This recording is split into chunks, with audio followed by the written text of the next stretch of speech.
Olá!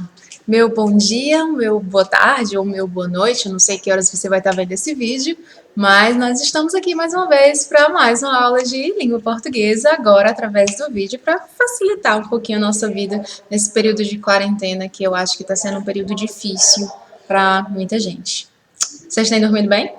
Têm aproveitado bem esses dias para fazer as coisas que vocês gostam, para estar com as pessoas que vocês amam? Eu espero que sim. Vamos lá para a aula de hoje, semântica. Vamos ver o que vai acontecer na aula de hoje? Vamos ver o nosso cronograma de aula? Vou abrir aqui com vocês. Noções de semântica é o nome do nosso capítulo. Essa semana, que vai de 13 a 17, que nós teríamos aí 4 aulas, nós vamos estudar sobre sinonímia e antonímia. O cronograma da aula de hoje é: eu vou falar um pouquinho sobre o que é semântica, para que serve a semântica. Vou fazer a correção do exercício da semana passada, é aquele de uma questão pequenininho que vocês fizeram. Vou explicar para vocês o que é sinonímia e o que é antonímia, e vou dar as orientações para os exercícios que vocês vão responder a partir de hoje, tá certo? E a gente vai começar falando um pouquinho sobre o que é semântica. Semântica é sentido, tá? Então, coloque na sua cabeça. Semântica é sentido. Sentido. É o estudo do sentido das palavras e expressões escolhidas para determinados contextos. Como assim? Quando por exemplo, um tradutor. Pense a responsabilidade que tem um tradutor. Ele pegar um livro desse, de uma outra língua, do inglês, do francês, do alemão, enfim. Ele pega um livro desse e ele tem a responsabilidade de trazer esse livro para a língua portuguesa. Existem palavras e expressões que só existem nessa língua a qual ele está lendo, que ele vai traduzir. Existem palavras e expressões que só existem na nossa língua e que, às vezes, a nossa expressão que só existe aqui, ela cabe muito melhor para aquele contexto do que aqui tem lá no livro original. Então, ele vai ter que saber escolher exatamente como é que ele vai traduzir as situações apresentadas ali, as cenas apresentadas naquele livro. Outro fato interessante é, por exemplo, com uma simples palavra. Se ele vai escolher entre Pedro morreu, Pedro faleceu, tem uma diferença muito grande, tá? O peso. As palavras são sinônimas. Morrer e falecer são sinônimos. Tá? Elas têm um significado aproximado que a gente vai ver daqui a pouco essa história de sinônimo. Mas se eu escolho morreu, eu entendo determinada coisa. Se eu escolho faleceu, eu já tenho uma outra carga semântica. Quando eu digo que Maria é bonita, eu entendo, eu tenho um determinado sentido sobre aquela expressão. Mas se eu digo que Maria é linda, já é um outro sentido. Então, essa escolha de palavras, ela é muito importante, tanto na nossa produção textual, quanto na nossa produção vocabular, mesmo na nossa comunicação. E é isso que a gente chama, é a isso, né, que a gente dá o nome de semântica, é justamente o sentido das palavras e expressões e o que elas acarretam. Tá? Existem várias vertentes na semântica, vocês viram algumas que eu coloquei naquele nosso texto em PDF. A gente tem sinonímia, antonímia, homônimos, parônimos, heterônimos, esqueci agora, ambiguidade, polifonia, cacofonia, polissemia, pressuposição. Nossa, são diversos. A gente vai estudar só alguns. Tá? A maioria desses vocês já conhecem, porque vocês viram umas pinceladas no fundamental, e aqui a gente vai ampliar para o ensino médio, tá? E a gente vai começar aqui com a correção do exercício da semana passada. Algumas pessoas acharam muito fácil, né? Até comentaram para mim, estava muito fácil. Outras pessoas, não, estava difícil, eu não entendi, precisava você explicar um pouquinho. Não tínhamos o vídeo, né? Mas agora nós temos, e eu vou passar a correção aqui para vocês. Gramática, noções de semântica era o nome do nosso questionário, e a atividade pedia que você escrevesse o significado das palavras destacadas de acordo com o contexto em que estão inseridas. Nós temos 3 palavras que estão aqui em grupos de frases, e em cada frase elas têm um significado diferente, e a gente vai tentar ou substituir a palavra destacada por uma outra, que eu acho um pouco mais difícil, ou tentar explicar, que eu acredito que é mais fácil para vocês, e ainda bem que foi o que a maioria de vocês fez mesmo. Tentar explicar o significado daquela palavra naquele contexto, tá bom? Na alternativa A, Quanto tempo falta para acabar a aula? Esse tempo aqui é como se eu perguntasse quantos minutos faltam para acabar a aula. Então, é o tempo relógio. Vocês colocaram, a maioria das respostas de vocês foi assim, é o tempo cronológico, de horas, minutos e segundos. Beleza, certíssimo. Tá, ok? Vamos lá para a alternativa B. Calma, espere o tempo certo para agir. Esse tempo aqui é como se eu dissesse, espere o momento certo de agir. A hora correta de fazer determinada coisa. Então, quem colocou nesse sentido, beleza. Alternativa C. Não tenho tempo nem para me cansar. É como se a pessoa estivesse muito ocupada, muito apressada, assoberbada de atividades e não conseguisse inserir uma outra atividade ali no meio. Então, quem colocou algo relacionado à ocupação, beleza. Vamos para o nosso segundo grupo. É o grupo de nota. D. Que nota você daria para essa apresentação? Esse nota aqui está relacionado ao quê? A avaliação, a pontuação. Alguém colocou assim, a qualificação, aos elogios. É isso mesmo, tá? É uma avaliação. Acho que seria a palavra mais correta. É uma avaliação que você vai fazer sobre determinada apresentação. Alternativa é: você poderia me emprestar suas notas de literatura? Eu faltei ontem. Agora, aqui, muita gente vacilou. Não sei o que foi que aconteceu. Porque como é que eu vou pedir emprestado para alguém os pontos que ela tirou numa prova? Gente, não. Esse notas aqui não é a nota de boletim, não é a nota de prova. As suas notas de literatura são as suas anotações de literatura. Aí teve gente que colocou anotações, colocou resumos, atividades, métodos de estudo. Tá, beleza, tá super certo. Mas quem colocou ponto de prova, boletim, não encaixou, tá? A nossa última de nota aqui é a alternativa, é a letra F. Ele não me nota. Ele não me observa, ele não me vê, ele não me percebe, ele não me dá atenção. Se você colocou atenção, perceber, qual foi o outro que colocaram? Ver, dar atenção, ótimo, tá? Acertado. O nosso último grupo é o grupo da luz, também teve umas respostas engraçadas. Na G, por exemplo, você pagou a conta de luz? A gente tem mania de falar conta de luz, mas quando a gente vai pagar a conta, a gente não gasta só, a gente não paga só o que a gente consumiu de lâmpada. A gente paga o que a gente consumiu de liquidificador, geladeira, ferro de passar, computador, carregador de celular. Então, é a conta de energia, tá? E uma observação é que, assim, em luz, foi onde eu percebi que vocês mais repetiram a própria palavra luz para tentar explicá-la. E aí, se você repete a mesma palavra, você não está explicando, tá? Você está só repetindo, então não está cumprindo a atividade. Lá na alternativa G, você pagou a conta de luz? Então, se você colocou energia, eletricidade, energia elétrica, ótimo, acertou, tá bom? Mas se você colocou lâmpada, fatura, conta, não, gente, não. Alternativa H. Tem muita luz aqui. Meus olhos estão cegos. Tem muito brilho, muita claridade. Colocou nesse sentido, beleza. HI. Vou tirar 10. Acabou de vir uma luz para concluir o trabalho. Acabou de vir uma ideia, uma solução. Colocaram também inspiração. Tá, beleza. Tá? E a última, a letra J. Acende essa luz, por favor. Essa luz aqui é a lâmpada. Acende esta lâmpada, por favor.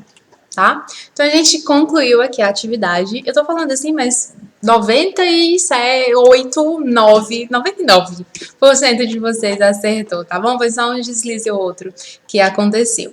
Então, vamos lá para o nosso conteúdo novo entre aspas, né? Sinonímia e antonímia é o que a gente vai ver agora. E a gente começa falando sobre o que é sinonímia. É a relação que se estabelece entre palavras de sentidos semelhantes. Vale destacar que há uma semelhança de sentido e não igualdade de sentido. Mas que história é essa? Primeiro, o que são palavras sinônimas? Anota aí para você não se perder. Palavras sinônimas são aquelas que são palavras que são escritas de uma forma diferente, mas elas possuem significado aproximado. Significado aproximado. É o caso de bonito, lindo, elegante, estão dentro do mesmo grupo, digamos assim, tem um significado aproximado. Alto, grande, sinônimos. Casa, lar, moradia, sinônimos. São palavras que são diferentes. Aí você pode olhar até aí, ó, na telinha. Casa e lar são palavras que são escritas de forma diferente, mas elas são sinônimos porque o significado delas se aproxima, tá? Então, sinônimo é isso, palavras diferentes com significados aproximados. Quando eu estudo o que é a sinonímia das palavras, eu estou querendo falar sobre a relação que elas estabelecem dentro de uma construção. A gente vai ver daqui a pouco que algumas palavras elas podem nem ser sinônimas. Mas se eu for analisar os contextos em que elas estão inseridas, eu vou perceber que elas ali carregam significados aproximados. E aí eu vou dizer que a relação que se estabelece ali é uma relação de sinonímia. Relação de sinonímia é a relação de sentidos aproximados. O nosso segundo ponto aqui, eu já cheguei até a comentar mais ou menos ainda há pouco, que não é sentido igual. E se vocês estão estudando aí pela internet, tem que tomar muito cuidado com o que vocês estão lendo, com os sites que vocês estão abrindo, porque muitos sites por aí, sites que se dizem sérios, inclusive, vão trazer, por exemplo, o que é sinonímio, o que é sinônimo, são palavras de sentido igual. Não, gente. O sentido não é igual. Nunca, aí preste atenção no que eu tô falando, nunca você vai ter duas palavras com o mesmo significado. Não existe em língua portuguesa sinônimos perfeitos. Não existem. Duas palavras, elas podem ter significados aproximados, mas elas nunca são iguais. Nunca são iguais, tá? É por isso a questão que eu falei, que eu citei sobre o papel do tradutor. A importância, porque de repente o autor original queria justamente o impacto do morreu, mas o tradutor aqui colocou faleceu. O impacto já não vai ser mais o mesmo, tá? Porque as duas palavras, elas não são iguais, elas não têm significados iguais, elas têm significados aproximados, que em diferentes contextos vão ter diferentes significados, diferentes sentidos, tá bom? É o exemplo que eu trouxe aqui para vocês, para a gente poder analisar. Casa, lar, moradia, residência, são palavras o quê? Sinônimas. Concorda comigo? Casa, lar, moradia, residência, palavras sinônimas. Comprei uma nova casa. Você entende? Comprei uma nova casa. Beleza. Se eu digo comprei uma nova residência, eu estabeleço aqui, ó, uma relação de sinonímia. Porque as duas palavras são sinônimas e elas têm o mesmo peso, elas vão ter sentidos muito aproximados quando eu coloco elas dentro de uma mesma construção.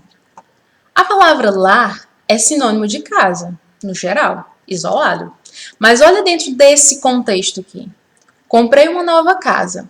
Beleza, fui lá, paguei e comprei uma nova casa para morar. Comprei um novo lar. Você compra um lar ou você constrói um lar? O lar é muito mais abstrato e a casa é concreta. Então aqui entre casa e lar não existe relação de sinonímia. Existe relação de sinonímia entre o que nestas três frases? Entre casa e residência. Mas entre casa e lar e residência, não existe sinonímia, ok? Porque aqui o lar perde o sentido, a frase fica totalmente sem sentido, e apesar dela ser sinônimo de casa, por exemplo, ela não carrega sentido aproximado quando ela é colocada dentro deste contexto, ok? Vamos para o próximo. Paz e tranquilidade reinam nesta casa. Paz e tranquilidade não são palavras que isoladas são sinônimos, tá? Paz tem um significado, tranquilidade tem outro, mas dentro deste contexto, elas estabelecem uma relação de sinonímia. Paz e tranquilidade, elas parecem sinônimas dentro deste contexto. E o que a gente vai estudar daqui para frente é isso, tá? Eu vou te apresentar determinado contexto e você vai ver se tem uma relação de sinonímia ou não tem relação de sinonímia. É muito fácil. Aí você vai ter aí na sequência, eu vou deixar para vocês, vários exemplos de sinonímia, como rogou ao Divino Pai, suplicou ao Divino Pai. relação de sinonímia. Naquele dia ele agiu como um louco. Naquele dia ele agiu como um insano. Então, vou ter uma série de exemplos aí para vocês darem uma estudada. Tá ok? Aí a gente vai para antonímia, que sim, tem a ver com os antônimos. A antonímia é a relação que se estabelece entre palavras de sentidos opostos. Estas palavras que exprimem ideias contrárias são chamadas de antônimos. Aqui é um pouquinho mais fácil, não tem muito segredo não, tá? Lá nos sinônimos são palavras de sentidos semelhantes e aqui nos antônimos são palavras de sentidos opostos. A única observação que eu quero fazer para vocês é que são sentidos que são contrários diretamente, tá? Não são diferentes. Não é eu comparar um abacaxi com um cachorro, não é assim, tá? Não é diferente porque é sinônimo, não. É quando eles são opostos. É o preto no branco, é o alto, o baixo. Aí vem para aqueles que são um pouquinho mais elaborados, é o educado e o mal educado, por exemplo, que você vai ter que começar a escrever e ter noção dessa questão de sinônimo e antônimo nas suas redações. Tá bom? Aí eu vou te colocar um exemplo aqui. Ele é um garoto muito educado. Frase simples. Quando eu digo este garoto é mal educado, eu criei um antônimo para educado. Eu criei uma palavra de sentido contrário, uma palavra de sentido oposto. Eles são diretamente opostos. Mas em determinado contexto, a palavra arrogante, por exemplo, que não é necessariamente antônimo de educado, ela pode vir a estabelecer ali uma relação de antonímia, porque ela vai estabelecer um sentido contrário a educado em um contexto diferente, tá? Este é um garoto muito educado. Este é um garoto muito arrogante. Tá vendo aqui como são sentidos opostos, tá? Então, estabeleceu o sentido contrário, estabeleceu relação de antonímia. Estabeleceu sentido semelhante, estabeleceu sentido de sinonímio, tá bom? O assunto é esse, o assunto da aula de hoje, o assunto dessa semana. Tem aqui alguns exemplos, vocês vão ver, tá? Que eu vou deixar aí pra vocês. O assunto dessa semana é esse, eu espero que vocês tenham entendido. Se for necessário, se eu julgar necessário, a gente pode até fazer uma live rapidinho, tá? De 15, 20 minutos. Vocês anotam todas as dúvidas de vocês. E a gente marca um horário, quinta ou sexta, um horário que seja bom para todo mundo, eu faço uma pesquisa com vocês. E aí, quem puder entrar na live, entra, eu tiro as dúvidas ali para todo mundo, para não ter que estar respondendo de um por um, tá? Como a atividade passada, vocês fizeram as mesmas perguntas, pessoas diferentes fizeram as mesmas perguntas, ficou complicado para eu estar sempre dando a mesma resposta. Até que chegou o momento que eu tive que copiar, colar no Word a resposta do jeito que estava e enviar para vocês, tá? Então, a gente faz a live para poder tirar as dúvidas. Talvez na quinta seja melhor, né? Mas vocês aqui vão me dizer. Vou dar as orientações agora sobre a atividade que vocês vão fazer para esta semana. Este é o questionário que vocês vão receber. Ele é composto de 5 partes, tá? A primeira parte é só um recordando aqui o questionário sinonímia e antonímia. Eu vou te dar exemplo de antônimos e sinônimos. Então, a gente passa para frente. Nível 1, tá? Que seria aqui o nível mais fácil. Preste atenção. Para cada palavra apresentada, indique qual sinônimo adequado a ela. Nenhum sinônimo irá se repetir. As alternativas aqui são as mesmas. Se vocês prestarem atenção, mudança, sustentáculo, alvo, preocupação, sucesso e entrada. Elas vão servir para todas. Mas no número 1, eu tenho a palavra apreensão. Quem é que é sinônimo de apreensão dessas 6 palavras aqui? Vai lá e marca. De mutação, marca. Limiar, êxito, meta, suporte. Marcou a 6? Vamos para o próximo nível. Vamos lá. Nível 2. Cada nível só tem uma pergunta, uma questão, tá? Com alternativas. Nível 2. O jovem de hoje não quer ter sentimentos indefinidos. O jovem de hoje não quer ter sentimentos indefinidos. Assinale a alternativa que contém o antônimo da palavra em destaque da frase anterior. Quem é a palavra em destaque aqui? Indefinidos. Quem é que é antônimo de indefinidos? Vou ajudar vocês. Ó. O jovem de hoje não quer ter sentimentos indefinidos. Quem é que é antônimo de indefinidos? Definidos. A gente não tem nenhuma alternativa aqui com definidos. Mas qual dessas 5 alternativas é sinônimo de definidos que eu poderia marcar aqui com certeza? Próprio é a mesma coisa que definido? Obscuro é a mesma coisa que definido? Você vai analisar e vai marcar a alternativa correta. Lá no nível 3, a gente tem a letra de uma música, tá? Da Elba Ramalho, ok? Passa pra frente. A questão é, Considerando as noções de antônimo e sinônimo, indique a alternativa cujas frases exemplificam no texto, respectivamente, esses conceitos. Então, eu vou ter primeiro um grupo de antônimos, aí você vai analisar. Chorando e sorrindo é antônimo? Velho e velho é antônimo? Riqueza e raiz é antônimo? Vai analisando, esse aqui é o primeiro grupo. Aqui no segundo grupo, depois da barra, eu vou ver se tem sinônimo. Aqui tiver primeiro antônimo, segundo sinônimo, você vai e marca. Tá ok? Vamos para o quarto nível. O quarto nível é o nível difícil, mas não é impossível, tá? Eu tenho aqui um trechinho do poema da Clarice Lispector, né? Minha cara. Abro o jogo. Só não conto os fatos de minha vida, sou secreta por natureza. Há verdades que nem a Deus eu contei, e nem a mim mesma. Só um segredo fechado a 7 chaves. Por favor, me poupe. Identifique a alternativa que apresenta correta enunciação sobre a palavra destacada. A palavra destacada aqui é natureza. Será que meio ambiente é sinônimo de natureza dentro deste contexto? Aí você vai prestar atenção, por favor, que essa questão aqui é difícil, mas você é um aluno que é inteligente, né? Aluno esperto. Eu sei que natureza é meio ambiente. Ó, tô até te ajudando aqui a responder. Eu sei. Mas só que dentro desse contexto, natureza significa meio ambiente? É isso que você vai analisar. Dentro desse contexto do poema, fim é antônimo de natureza? Mundo é sinônimo de natureza? Aparência é antônimo de natureza?